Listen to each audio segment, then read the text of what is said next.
Hello friends, स्वागत है आपका हमारे चैनल के यूपीएससी पे। दोस्तों, आज हम बात करने वाले हैं यूपीएससी के मेंस के सिलेबस के बारे में। जैसे कि आपको सभी को एग्जामिनेशन पैटर्न पता है और यूपीएससी के जो मेंस का सिलेबस है हिंदी मीडियम के लिए, उस पर आज हम बात करने वाले हैं। मैं आपको बता दूं कि ये पूरी तरह से फ्री है। हम इस पर रोज़ एक ना एक कोई तो किसी ना किसी टॉपिक पे बात करेंगे। पहले आज हम बात करेंगे मेंस के एग्जामिनेशन सिलेबस के बारे में। अगर आपको यूपीएससी क्रैक करना है तो आपको पता ही होगा कि इसके सिलेबस को समझना कितना ज़रूरी है।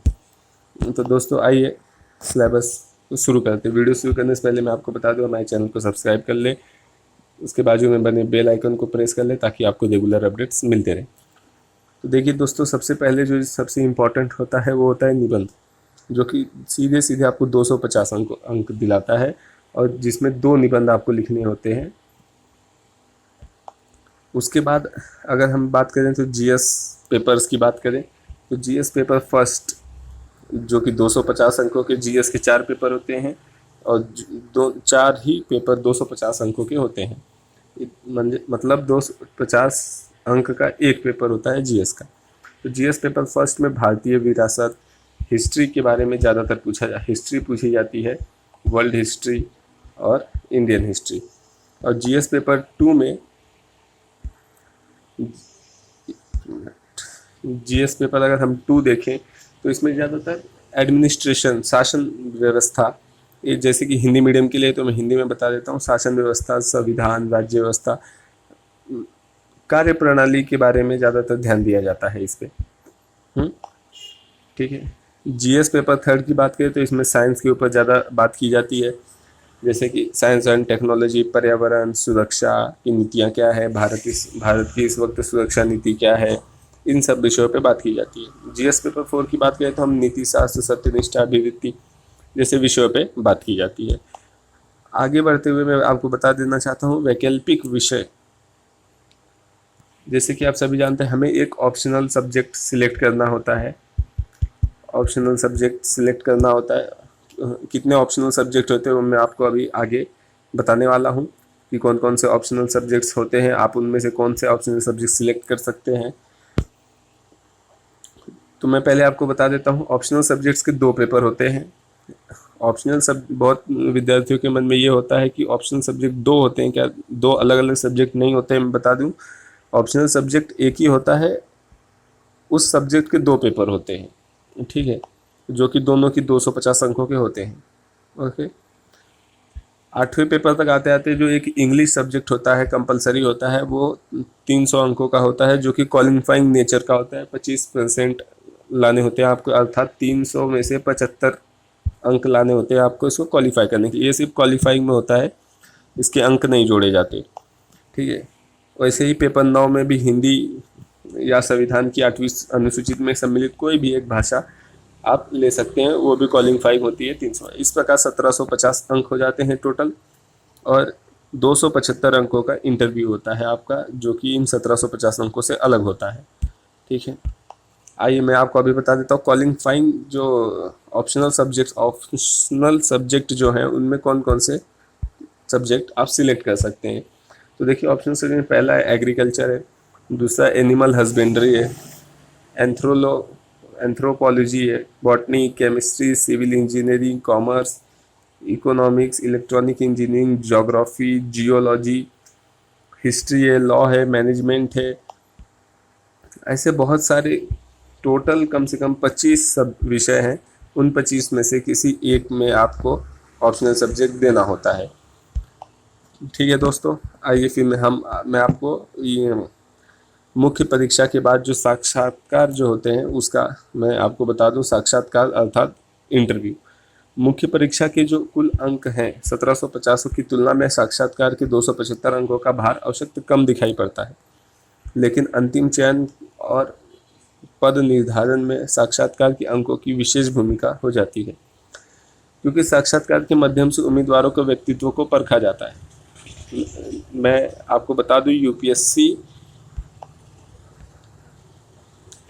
नेचर को देख के आपको एडमिट करती है। अगर आप 275 अंकों में से 175 अंक लाने की काबिलियत रखते हैं, तो अगर आप निश्चित रणनीति के साथ तैयारी करें या तैयारी इंटरव्यू की करें तो आप 190-200 अंकों की परिधि को छू सकते हैं और आपकी चयन की जो संभावना है वो और अधिक हो जाएगी। दोस्तों फिर अभी हम आ जाते हैं जीएस पेपर फर्स्ट पे, जो विषय है उसको थोड़ा सा डिटेल में डिस्कशन कर लेते हैं। जैसे कि मैंने आपको बताया, इसमें हिस्ट्री जो है वो वर्ल्ड हिस्ट्री है, इंडियन हिस्ट्री है और उनके कल्चर्स, प्रोग्राम्स, हर चीज़ है। जैसे कि यहाँ भी आप देख सकते हैं, भारतीय संस्कृति में प्राचीन काल से आधुनिक काल के रूप, साहित्य, 18वीं सदी के लगभग मध्य से लेकर वर्तमान तक, सामाजिक संक्रमण, विश्व भर में मुख्य प्राकृतिक संसाधन विवरण, भूकंप, सुनामी, ज्वालामुखी, जितनी भी ऐतिहासिक चीज़ें हैं, जितनी भी प्राकृतिक आपदाएं हैं, वह जीएस पेपर फर्स्ट में सब इंक्लूड हो जाती हैं। अब हम जीएस पेपर सेकंड की तरफ बढ़ते हैं। जीएस पेपर 2 में जो है शासन व्यवस्था के बारे में अधिक बात की जाती है।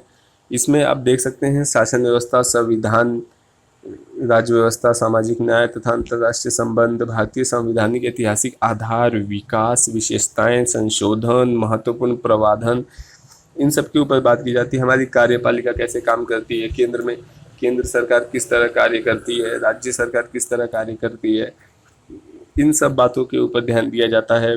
गैर सरकारी संगठन, सरकारी संगठन, दानकर्ताओं, लोक प्रतिनिधि, ये सब विकास की प्रक्रिया में किस तरह योगदान देते हैं, कैसे काम करते हैं, स्टेट को कैसे आगे ले जाया जाता है, स्वास्थ्य, शिक्षा, गरीबी, भारत और विश्व के पड़ोसी देशों के बीच क्या संबंध है। जब हम एडमिनिस्ट्रेशन पढ़ेंगे तो इन सब विषयों का भी उसमें जिक्र होगा। जीएस पेपर थर्ड की बात करें तो इसमें अधिकतर साइंस के बारे में बात की जाती है। जैसे आप सभी को पता होगा, मंगलयान, चंद्रयान, इन सब विषयों पे जो लेटेस्ट न्यूज़ हैं, कौन सी फसलें कब होती हैं, कितने लोग प्रत्यक्ष हैं, अप्रत्यक्ष, कितने लोग शिक्षित हैं, किस राज्य में शिक्षित दर कितना है, अशिक्षित दर कितना है, भारत की जो भूमि है उसमें कैसे सुधार किया जाए, अंतर्राष्ट्रीय मुद्दों पे कैसे बातचीत की जाए, इंटरनेशनल झगड़ों को कैसे सुलझाया जाए, इन सब विषयों पे एडमिनिस्ट्रेशन में बात होती है।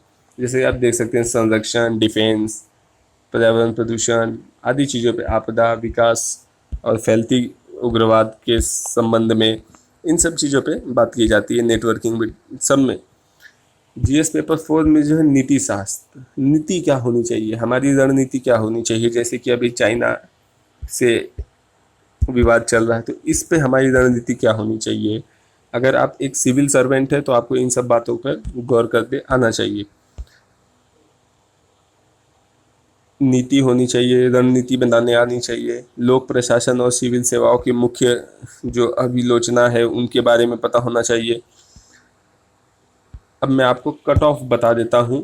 1750 अंकों में से 1000 अंक समान अध्ययन के होते हैं। इसलिए यह कहना अतिशुक्त नहीं है कि कुछ आपदाओं को छोड़कर कभी सभी उम्मीदवारों के मामले में सफलता का निर्धारण समान अध्ययन की पकड़ होती है।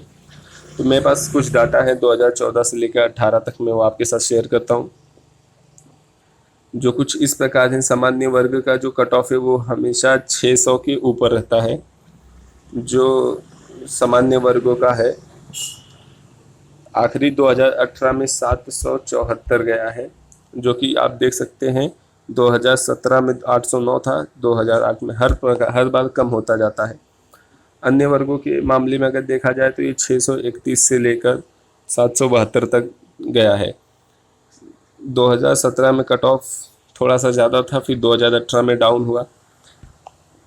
इसी प्रकार अनुसूचित जाति, अनुसूचित जनजाति, दिव्यांग, दिव्यांग वर्ग, इन सब का भी कट ऑफ आप देख सकते हैं। ठीक है,